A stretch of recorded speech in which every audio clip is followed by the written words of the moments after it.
राज नाम का एक लड़का हाल ही में शहर के सबसे पुराने स्कूल सरस्वती विद्या मंदिर में दाखिल हुआ था। यह स्कूल 100 साल पुराना था और इसके बारे में तरह तरह की डरावनी बातें मशहूर थीं। स्कूल की पुरानी इमारत अब बंद पड़ी थी, लेकिन लोगों का मानना था कि वहां रात को अजीब अजीब आवाजें आती हैं। सबसे डरावनी चीज थी भूतिया घंटी। कहा जाता था कि अगर रात को वो पुरानी घंटी खुद ब खुद बज जाए तो स्कूल में किसी अनहोनी की शुरुआत हो जाती है। लेकिन राज इन बातों को सिर्फ अफवाह मानता था। एक दिन स्कूल में प्रोजेक्ट पूरा करना था और सभी बच्चे जल्दी चले गए। राज ने सोचा कि वह अपनी कॉपी क्लास में भूल गया है।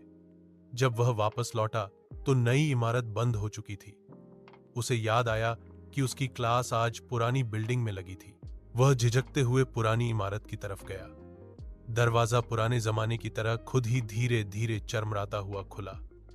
अंदर घुप अंधेरा था, खिड़कियां टूटी हुई थीं और दीवारों पर जाले लगे थे। जैसे ही राज ने अपनी कॉपी उठाई और मुड़ने लगा, अचानक टन टन टन घंटी अपने आप बजने लगी। राज का दिल जोर जोर से धड़कने लगा। वह दौड़ने ही वाला था कि उसे किसी के कदमों की आवाज सुनाई दी। पीछे मुड़कर देखा, एक बूढ़ी महिला सफेद साड़ी में बिना पैर के हवा में तैरती हुई आ रही थी। राज चीखा, लेकिन उसकी आवाज गले में ही अटक गई।